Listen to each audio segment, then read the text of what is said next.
Hello, I'm Dr. Sam Hancock of the Emerald Planet and Emerald Planet TV. We come to you on a week-to-week basis from Washington, D.C. in the United States as we look around the globe in 144 different nations, looking for those 1,000 best practices, the technology, services, and products that are making a difference as we move through the 21st century. And as we have a planet of 9 billion people by 2038 and possibly 12 to 13 billion by the end of this century, how are we going to be able to take care of all these people on planet Earth? And that's what Emerald Planet's all about. We come to you looking at the solutions, the best practices from around the globe as we create the Emerald Planet. Hello, welcome to the Emerald Planet. We're making a difference as we move through the 21st century.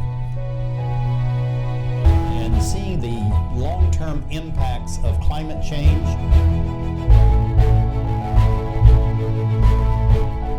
We're glad to have you. Thank you for being with us. We're talking about contagion. Could be the coronavirus, the flu, SARS, whatever it's going to be called. Every year there seems to be a new emergency, something that we need to deal with.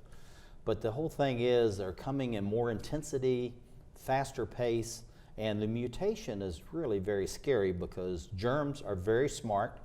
Us humans have to really catch up with the germs and the viruses and the other kinds of contagion to protect ourselves as human beings, because these are hitchhiking on the planet Earth with us.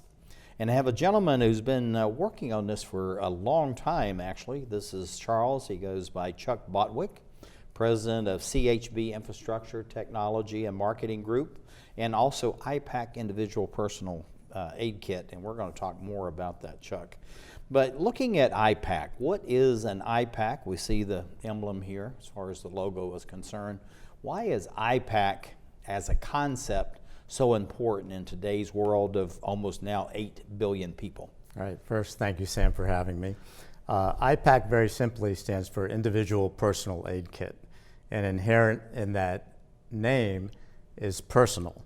And the whole idea is that hygiene has to start at the personal level. The whole issue of contagious diseases, whether they're waterborne or air carried by air, it's from person to person often. So personal responsibility is important, and if we all exercise it a little better, maybe these type of contagions will be minimized. We can't eliminate them, but be prepared for them. So it's an ability to provide personal capacity to manage hygiene. And that's what the IPAKs are for. And we're going to see this in a minute, but really the whole thing about it is to make it easy for people to be able to take care of themselves. I know in the past it's always about institutions, public health services, clinics, hospitals, the military, what have you. But what you've really done is made it very simple, is that each and every one of us, whether we're as an individual or a family, we really are responsible for everything that's around us. And I love this image of water, but I'm going to put it up from a very different purpose, because water flows in and out. It goes where it wants to go. Disease flows in and out, and in essence goes where it wants to go. So like water, how do we need to be prepared mentally and emotionally for contagion? And it seems we're getting one every year. Well, I think most people feel better if there's something they feel they can do themselves. It's not that people want to avoid responsibility. They want to know how to take care of themselves and not to just be a victim. So the idea of the IPAK kits is that in one kit, everything is conveniently in one bag, if you will, that makes it easy for people to take care of themselves, whether they're in a remote village in Haiti, or in Africa, or a high rise in Singapore, or in downtown London. And that's why we have this this IPAK, but the one you actually developed for Haiti and was used in Haiti after the cholera outbreak there, is that this is something that's in a bucket and it goes back to the family, and the family has everything it needs, right? Well, the bucket was another type of kit, which was basically a 5-gallon paint bucket by Right. American standards, a 20-liter bucket by international standards, which was filled with all kinds of family hygiene needs, everything from toothpaste and toothbrushes, laundry soap, bar soap, shampoo, in the event of disaster situations that you could give people in one container, whether it's a plastic bag or 5-gallon bucket was meant for a family to have the ability for basic hygiene. Now, why is that so important? Just like the water flows in and out, disease flows in and out, but we need to make it easy for people. Why do this? Because they can go to the store and in many cases buy what they need. Well, the fact of the matter is many times people can't, especially if they're sick. So in the case of a cholera epidemic, which took place in Haiti, relief organizations would, for example, hand out packages of what are called oral rehydration salts, which I call is a high-grade World Health Organization mixture of electrolytes. But it comes in the equivalent of a tea bag size, and it has to be mixed in water. Well, if you give it to people and they mix it in the same water they've been drinking, that's what got them sick to begin with. So we include in the kits water purification tablets, bars of soap so they can wash their hands, tablets for making disinfectant.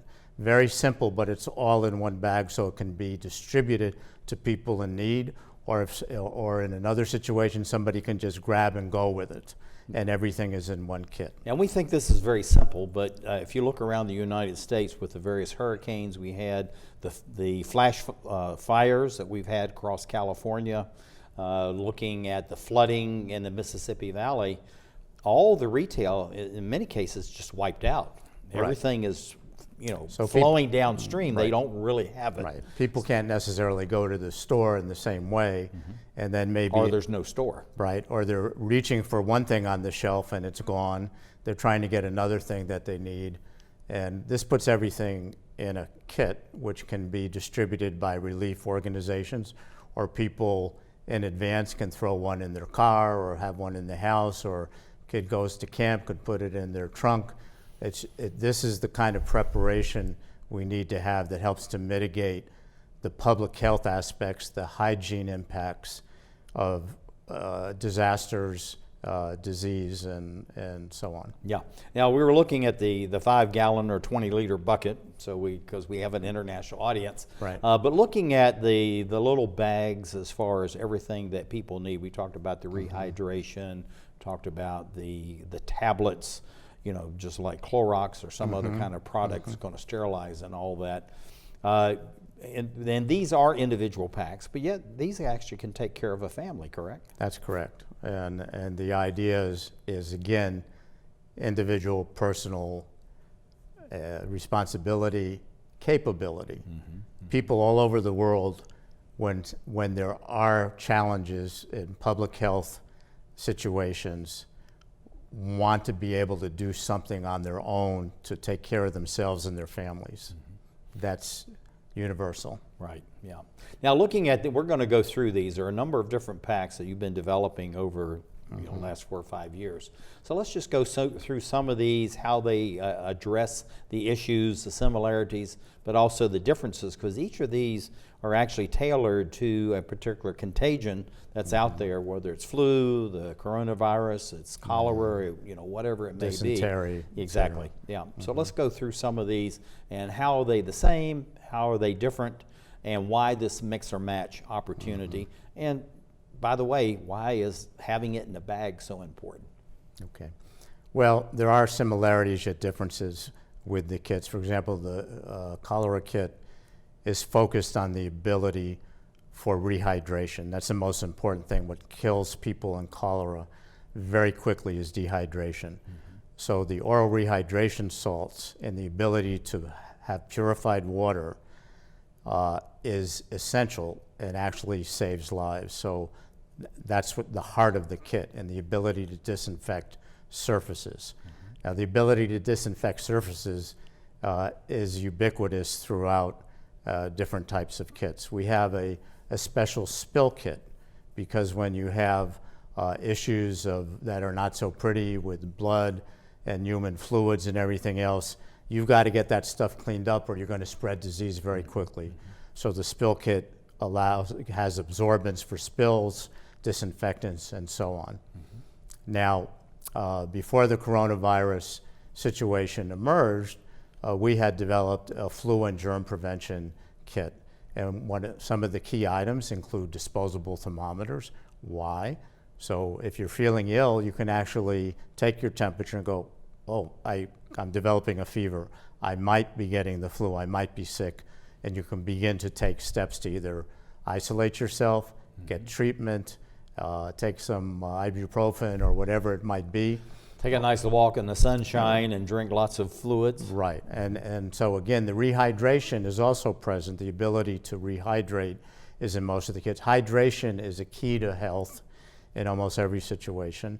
But getting back to the flu kit, also you have the masks that people look to wear, gloves for sanitation, you have bars of soap.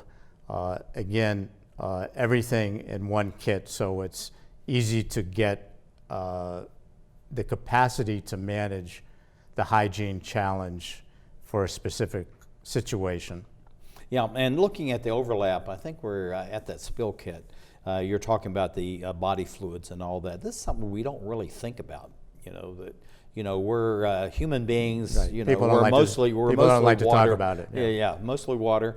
But we have all these fluids. We're digesting all the food, so we must be upfront about this. Is that we have the ability to contaminate our whole family and actually most of the community. With one very sick person. That's right. Who gets out and we're not cleaning up after them. Right. So looking at that idea as far as these kits are concerned, and we'll just look at them generically, the sanitizing of the surfaces. Let's go over some of those surfaces because we don't really think about, we just do these instinctively, but we don't think about the door handle as a door handle that's passing germs. It just gets us in and out of the door, right? Right. So how do we look at these things very differently to prepare for our future? Well, we have to think about what we're touching and frankly, who else might have touched it and how often. Viruses and bacteria have different, let's say, shelf lives in terms of exposure to temperature and air and sunlight. Some are more persistent than others. But the basic thing is those surfaces which are used commonly by people. It could be the knob to a cabinet. In households that have TVs, remote controls. People think about that when they go to hotels, and the remote control's been used by 20 other people, and so on. So it's, we don't want to get to where we're, quote, germaphobes, but we do want to be aware to what we handle and that those things that are handled in common are cleaned. Yeah, and the whole thing about going back, and we've got multiple images of washing our hands. This is one of the things that we're trying to get across. We have to do it. Count your 20 seconds, or maybe it's even longer now. But we're really just with soap and water, and they found even in India, not so clean water, as long as you had soap, and it was almost like the friction of rubbing that soap across your skin actually helped to kill the germs. Yeah. So we're running out of time. Looking at the soap, looking at these IPAKs, and where we're going in the future. I'm going to put this up, nice photograph of you in Saudi Arabia and your work. Where do you see all this going over the next 5 or 10 years? And we've got about 10 seconds. Hygiene for a small planet. Everybody individually, workplaces, governments, agencies, have to be equipped to manage hygiene at the personal level. Fantastic. This is Chuck Botwick, CHB LLC, IPAK LLC.